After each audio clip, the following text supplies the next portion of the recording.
And many people go through life never getting in touch with their greatness because of the lack of motivation to push themselves, or because they have not found something that they believe to be worthwhile to challenge them.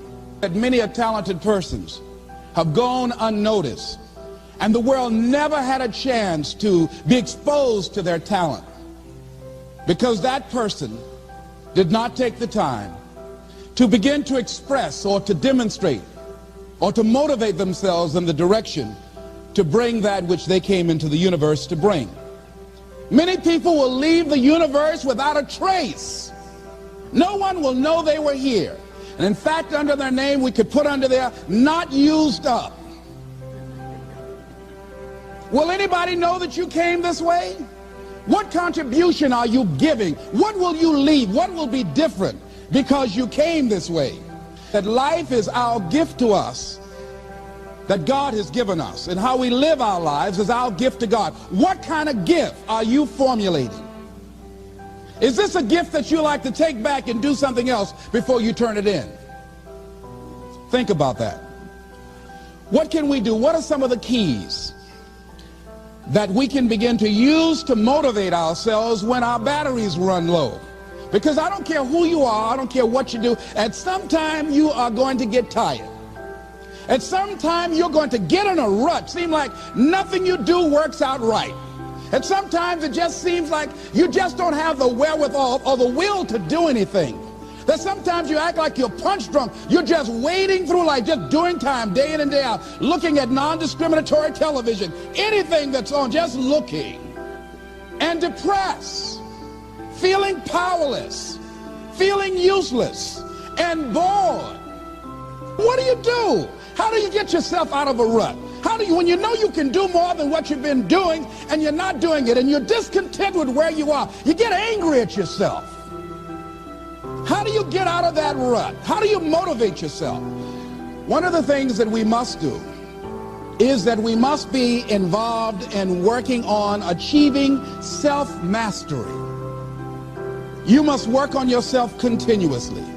Never be satisfied with yourself. Always know that as you invest the effort and time on you, that's the greatest ability that human beings have above animals. See, a dog can't be anything but a dog. Tree can't be anything but a tree. Human being, you've got unlimited potential. You can put effort on you, and by concentrating on you and developing you, you can transform your life wherever you are right now. So you want to work on yourself. You want to read books that inspire you and motivate you. You want to listen to tapes over and over and over again. And I suggest that you listen to tapes when you first get up in the morning. You want to control the spirit of your day. When you first wake up in the morning, your mind is operating at 10.5 wave cycles per second. That's when the subconscious mind is most impressionable. Whatever you hear in the first 20 minutes when you wake up, that will affect the spirit of your day. When you listen to tapes, listen with relaxed belief, believing that this can happen for you. And by listening to them, listen to them over and over and over again, and you will get a breakthrough.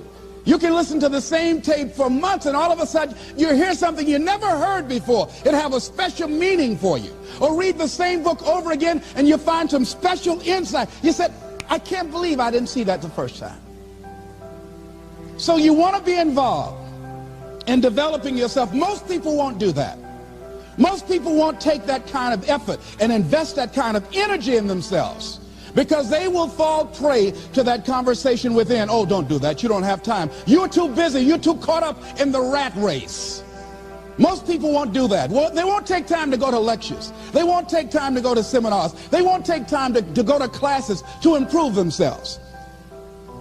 And as you continue to work on yourself, you will begin to expand your vision of yourself.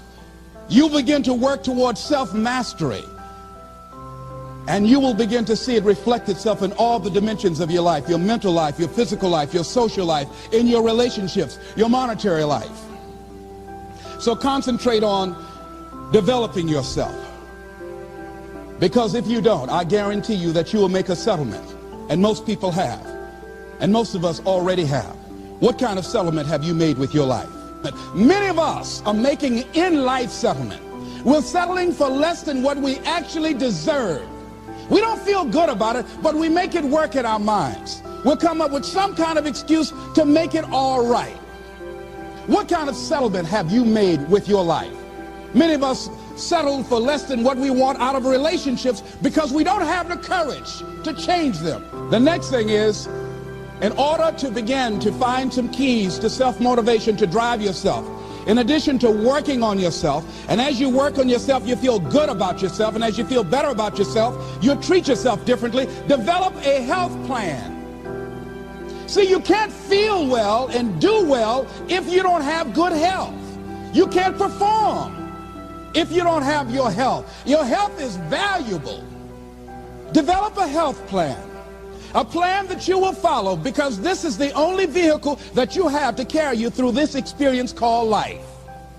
And you want to take good care of it because you love you enough. You care enough about you. And that's not easy. It is not easy having a health plan and sticking to it. But you're worth it doing it again and again and again. Next thing is, as you take care of yourself, the next key is keys to motivation, to self-motivation. You want to live life with energy and passion. You want to make a conscious effort to be lively. See, in life, you either saying hello or goodbye. You either on the way or in the way. You want to be happy. You got a lot to be thankful for. But you watch some of the faces around you every day. And I tell you, some of these faces, they will put you in a depressed state of mind. So you want to avoid these kind of faces. When you see them coming, turn your head. The things that you say to yourself, you want to watch them, and in watching them, you want to take charge. So you've got to learn to stand up to yourself inside yourself and short circuit, override that conversation that's always going on. 85% of what that conversation will tell you is negative. It's negative. It will tell you you're tired when you really are not tired. It will tell you you can't do it. It will fill you with fear. So you've got to watch that conversation. And when you find it going on, you've got to stand up to it and say, I'm going to do this anyhow. I'm afraid, but I'm afraid not to do it. And I'm not going to let you stop me. The biggest challenge that you will have in life is you. There's an old African proverb that says, if there's no enemy within, the enemy outside can do us no harm.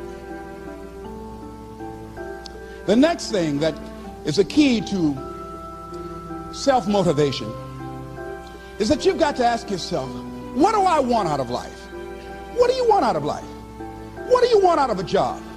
What do you want out of a career? What do you want out of a relationship? What do you want? What gives you your life? How will you know when you got it? What will make you happy? You need to know. You need to start asking yourself some questions. What do I really, really, truly want? You need to be exact about that. Don't be vague. Oh, I just want to be happy. That's too vague. What will make you happy? How will you know when you got it? Zero in on it. Be exact. Be specific.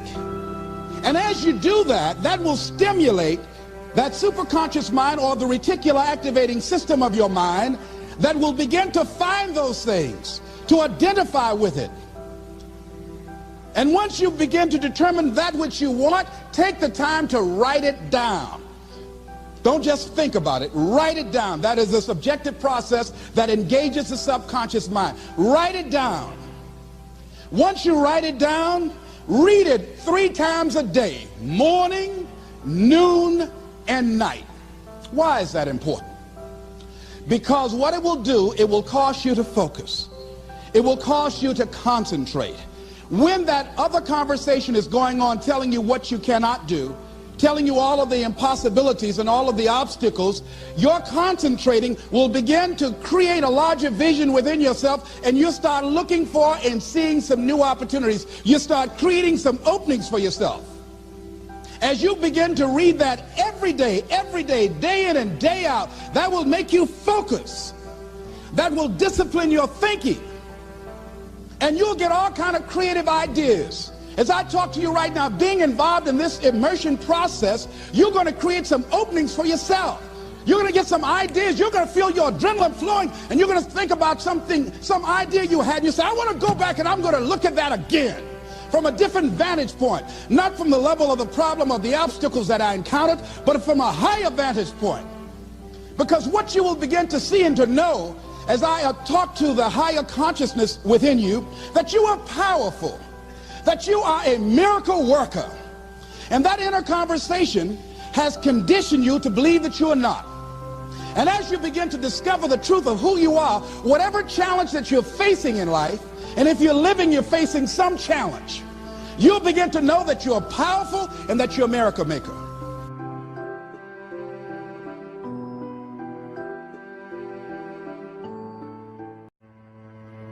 But imagine, if you will, being on your deathbed and standing around your bed, the ghost of the dreams, the ideas, the abilities, the talents given to you by life, and that you, for whatever reason, you never went after that dream. You never acted on those ideas. You never used those talents. You never used those gifts. And there they are standing around your bed looking at you with large angry eyes saying, we came to you and only you could have given us life. And now we must die with you forever.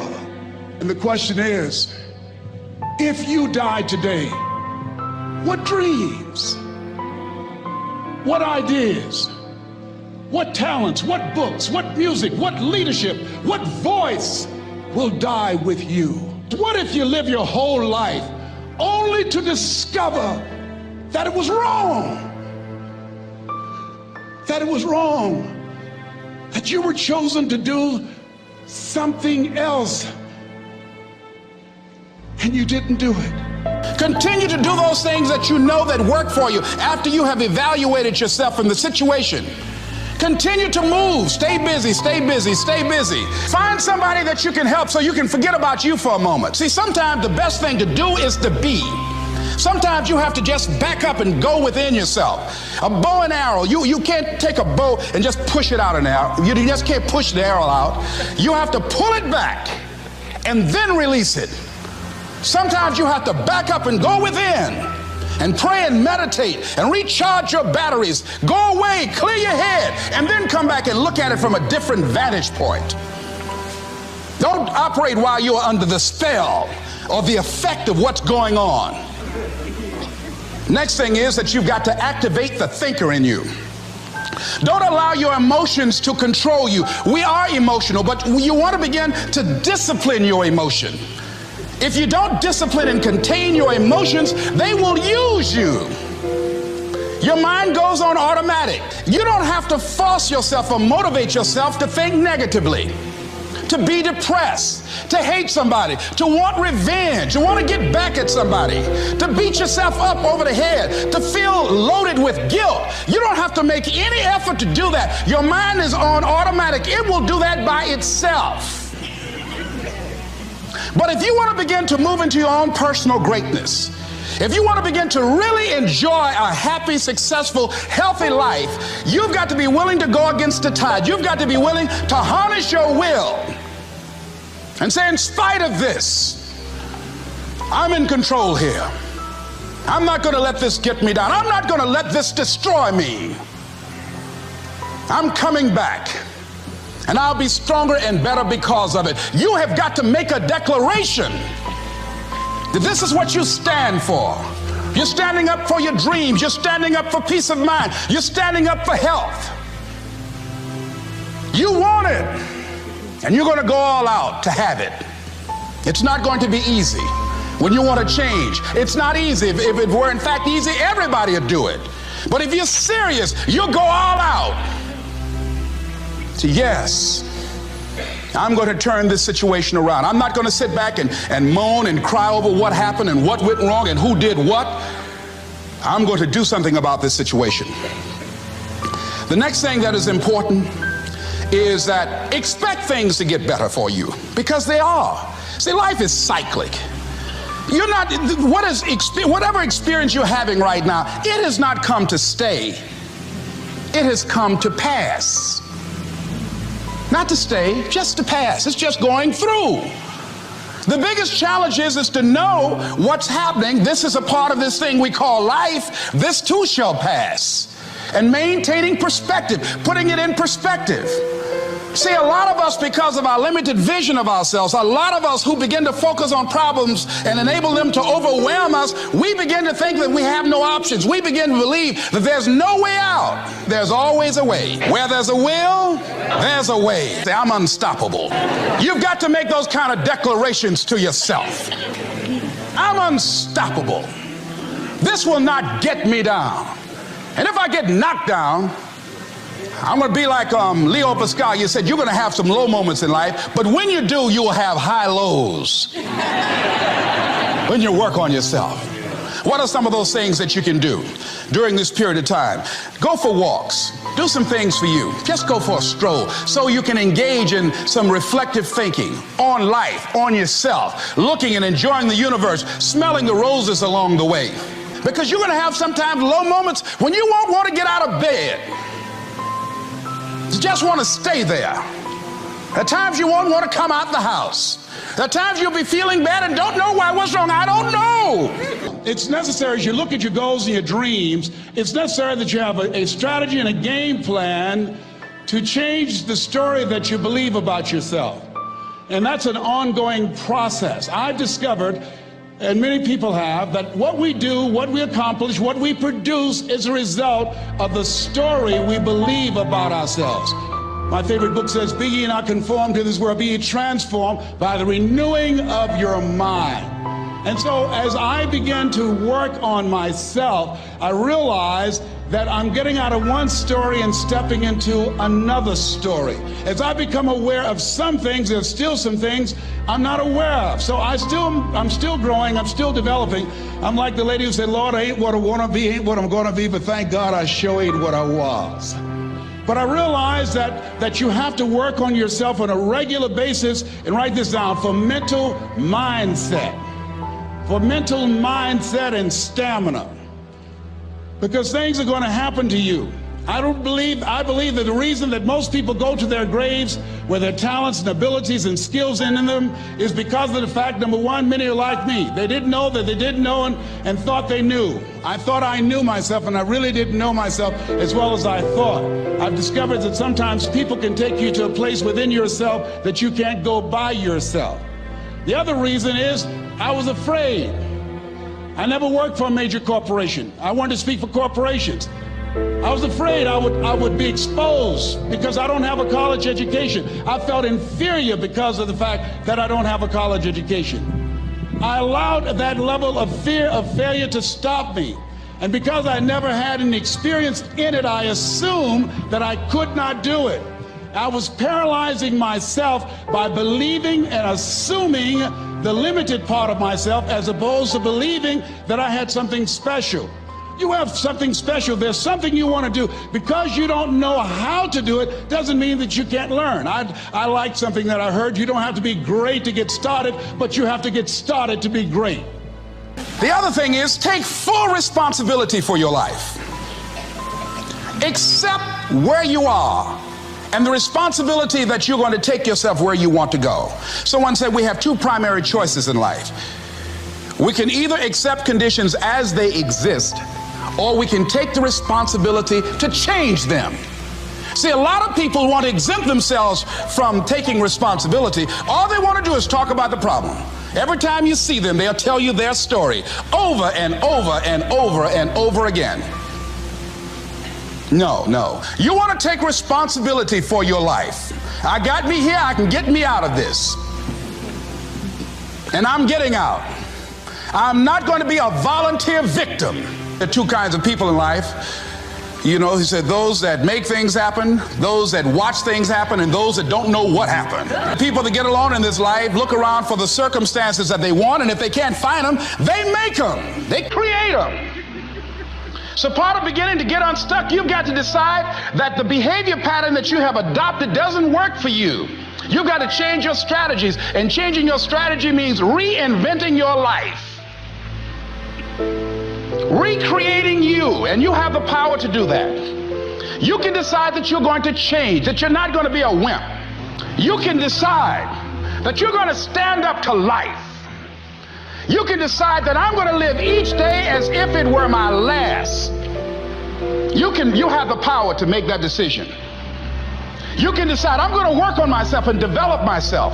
I'm going to empower me. And all of these things that are happening to me right now, they're just temporary inconveniences. They're not stronger than I am. I'm in charge here. They look at a man the way that he is, he only becomes worse. But look at him as if he were what he could be, then he becomes what he should be. Everything that you do, everything matters as you go through each day.